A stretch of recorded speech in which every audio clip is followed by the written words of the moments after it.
Bismillahirrahmanirrahim. Assalamu alaikum, dear students. Students, this is one of the lesson from the series of literary text analysis, and in this lesson, we are going to learn about the sound devices in poetry. Students, sound devices क्या होती हैं? Sound devices ऐसे literary elements होते हैं जिनको poetry में use किया जाता है पोइट्री में एक म्यूजिकल इफेक्ट क्रिएट करने के लिए।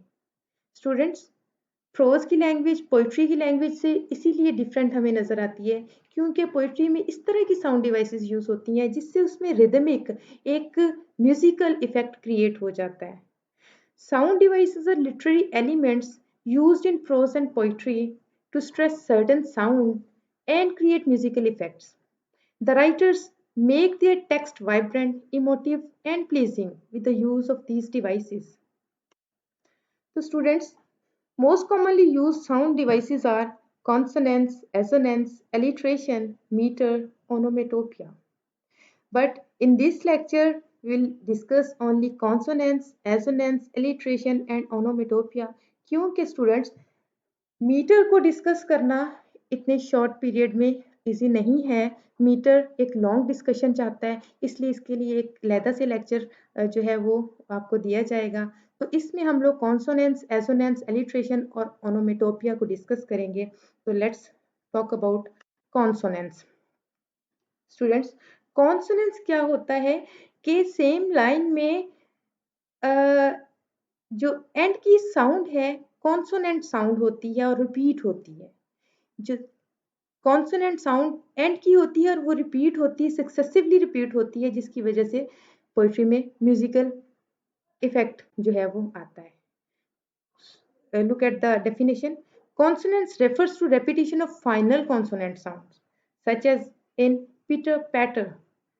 कॉन्सोनेंस क्या होता है? फाइनल कॉन्सोनेंट साउंड की रेपिटिशन होती है। जैसे एग्जांपल में है कि पिटर पैटर, र sound is repeated. Next example is he stood on the road and cried. We see the sound is repeated here. Stood, road, cried. He stood on the road and cried. एक rhythmic effect create हुआ इस text में। The sound repeat हो रही है। Toss the glass boss, स sound is repeated. It will creep and beep while you sleep. प sound is repeated. So final consonant sound repeat हो रही है, इसको हम कॉन्सोनेंस कहते हैं। एंड वाली एग्जांपल देखें, he struck a streak of bad luck, क sound is repeated. This is one of the example from literature. If you are a dreamer, come in. If you are a dreamer, a wisher, a liar, a hoper, a prayer, a magic bean buyer. If you are a pretender, come sit by my fire. For we have some flax golden tales to spin. Come in, come in. हम यहाँ देखते हैं र sound repeat हो रही है बार बार और न sound जो है वो एंड पे रिपीट हो रही है। तो यहाँ पे कॉन्सोनेंट साउंड की रेपिटिशन से, फाइनल रेपिटिशन से बड़ा इस टेक्स्ट में म्यूजिकल इफेक्ट जो है वो क्रिएट हो गया हुआ है और यही एक म्यूजिकल डिवाइस का फंक्शन होता है। नेक्स्ट हम देखते हैं एसोनेंस। स्टूडेंट्स, जिस तरह consonance repetition of consonant sound होती है, इस तरह assonance repetition of wall sound होती है। ये वॉल साउंड की रेपिटिशन होती है, लेकिन ये at the end of the word और सेलेबल नहीं होती है, ये विद इन लाइन कहीं पे भी हो सकती है। For example, will light fire on the mountain. We see long I sound is repeated. Light fire. Go and mow the lawn. Here we see go and mow. Long O sound is repeated. If I bleat when I speak, it is because I just got flea. If I bleat when I speak, it's because I just got flea. Long E sound is repeated. Here we see long I, long O and long E sound is repeated. So assonance is the repetition of vowel sound in the same line. Next comes more examples of assonance from literature. जी, पहली example जो है Edgar Allan Poe के novella ली से है। And so all the night tide I lie down by the side of my darling, my life and my bride. Here long I sound is repeated. Night tide lie side life bride. Long I sound bar bar repeat हो रही है। Second, William Blake की poem tiger tiger burning bright in the forest of the night. Tiger tiger bright night, long I sound is repeated. William worth के daffodil से a host of golden daffodils, a host of golden daffodils, long O sound is repeated. Or last example is from the movie My Fair Lady. The rain in Spain stays mainly on the plain. Long A sound is repeated. So assonance is the repetition of vowel sound. Next come alliteration. Students, alliteration is actually the repetition of consonant sound in the same line in the beginning of the word. Consonants में हमने देखा कि repetition of consonant sound, final consonant sound, उसमें final consonant sound की repetition होती है, जबकि alliteration में इनिशियल कॉन्सोनेंट साउंड की रेपिटेशन होती है। कॉन्सोनेंट्स में आखिरी कॉन्सोनेंट साउंड रिपीट होती है, एलिट्रेशन में पहली कॉन्सोनेंट साउंड रिपीट होती है। Look at the examples. The fair breeze blew, the white foam flew. Here, burr sound, first sound repeated. Breeze blew, foam flew. Burr sound, first sound is repeated. Initial consonant sound, शुरू की जो consonant sound है वो repeat हो रही है। The furrow followed free. First sound, furrow followed free. We were the first that ever burst. We were into that silent sea. So sound, silent sea. So students, initial consonant sound की repetition जो है वो alliteration कहलाती है। समझ आ गई आपको? Next है more examples of alliteration. Peter Piper picked a peck of pickled peppers. Here per sound is repeated. Curiosity killed the cat. Curiosity killed the cat. Here कर sound repeat हो रही है।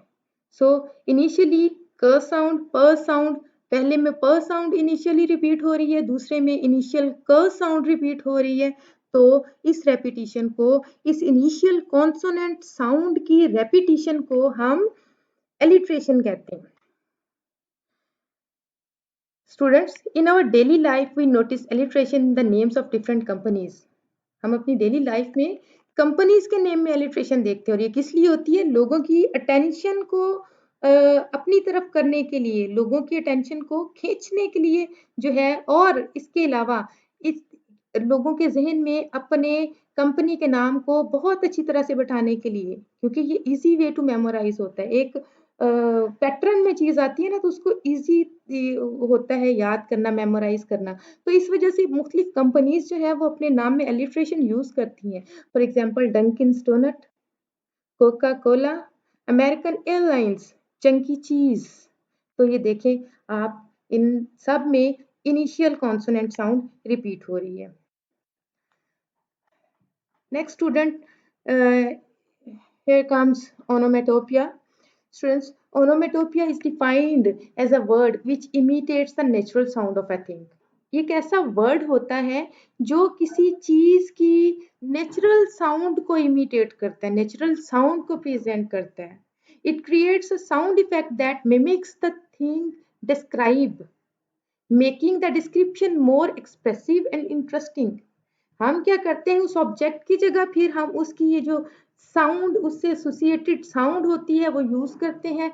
इससे जो है वो डिस्क्रिप्शन बहुत ज़्यादा एक्सप्रेसिव भी हो जाती है और इंटरेस्टिंग भी हो जाती है, जैसे कि the buzzing bee flew away, the sack fell into the river with splash. Bee bee की साउंड बज को इसमें यूज किया गया है, और जब पानी में कोई चीज फेंकते हैं तो स्प्लैश की जो आवाज आती है उसको इसमें यूज किया गया है। The books fell on the table with loud thump, जब आप किसी चीज को फेंकते हो तो थंप की जो आवाज होती है उसको यूज किया गया है। The rustling leaves keep me awake, जो रसलिंग सी आवाज होती है, सरसराहट की आवाज होती है पत्तों की, रसलिंग जो है वो लफ्ज यूज किया गया है इसमें, लीव्स की साउंड को जो इमिटेट कर रहे हैं। तो स्टूडेंट्स, जो ऐसे वर्ड्स जो किसी चीज को की या किसी एनिमल की या किसी इंसान के किसी भी एटीट्यूड की साउंड को रिप्रेजेंट करते हैं, इमिटेट करते हैं, उनको जब हम पोइट्री में यूज करते हैं तो ये जो साउंड डिवाइस होती है ये ओनोमेटोपिया कहलाती है।